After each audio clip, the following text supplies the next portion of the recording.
അപ്പോൾ നമ്മൾ ആൽക്കെയിൻ എന്താണ്, ആൽക്കീൻ എന്താണ്, ആൽക്കൈൻ എന്താണെന്നുള്ള എക്സാമ്പിളൊക്കെ പഠിച്ചു. ഇനി നമുക്ക് കുറച്ച് ആൽക്കെയിൻ എന്താണ്, ആൽക്കീൻ എന്താണ്, ആൽക്കൈൻ എന്താണ്, ബേസിക് എന്താണെന്ന് പഠിച്ചു. നമുക്ക് കുറച്ച് എക്സാമ്പിൾസ് കാണാം. Alkane, alkene, alkyne. ഞാൻ കുറച്ച് കോമ്പൗണ്ടുകൾ എഴുതിയിടാം.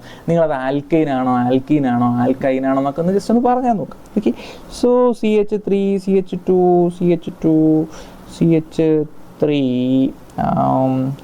ഇത് ആൽക്കെയിൻ ആണോ, ആൽക്കീൻ ആണോ, ആൽക്കൈൻ ആണോ നോക്കടാ. ഇടയിലുള്ള ബോണ്ടുകളൊക്കെ നോക്കുക. ഇടയിലുള്ള ബോണ്ടുകളെല്ലാം എന്താണ്, സിംഗിൾ ബോണ്ടാണ്. So this is alkane, this is alkane. Okay, CH3 CH2 CH double bond CH2.